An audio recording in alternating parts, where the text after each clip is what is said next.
On pensait ce chapitre de la famille Giscard d'Estaing clos, mais les pages continuent à s'écrire.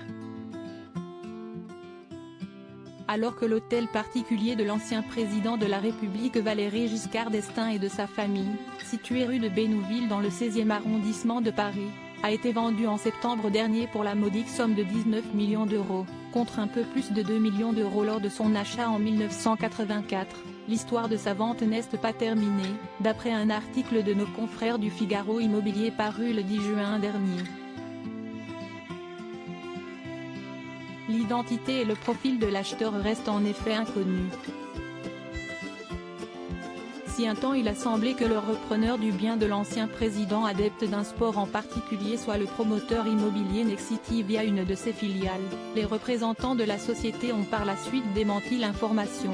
Nous avons juste été en charge de la gestion de ce bien qui a pris fin par le transfert de propriété au nouveau propriétaire, a précisé la société, sans indiquer le nom du nouvel acheteur. Pourtant, la société privée France Cadastre continue d'affirmer que Nexity est le nouveau propriétaire. C'est une fausse information, assure la société immobilière, qui affirme également avoir mis en demeure France Cadastre et son créateur, un certain Valentin Carpentier, pour modifier cette information.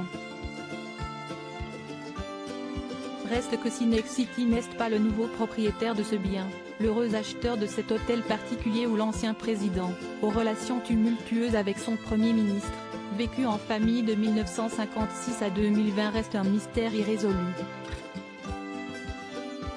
Valéry Giscard d'Estaing, époux et père de famille Valéry Giscard d'Estaing, un président séducteur qui n'a pas toujours fait mouche des mystères, il n'y en a pas qu'autour de l'ancienne demeure de Valéry Giscard d'Estaing.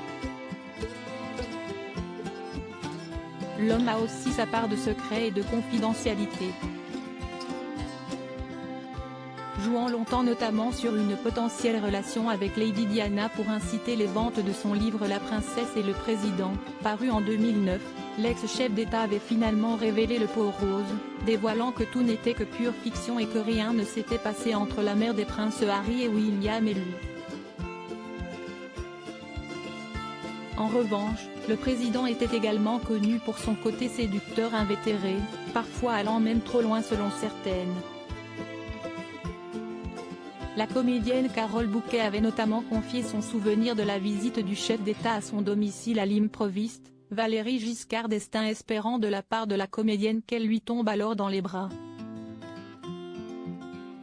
Un événement qui n'eut jamais lieu, Carole Bouquet ayant été alors plus hébétée que charmée. Crédit photo, Imago panoramique.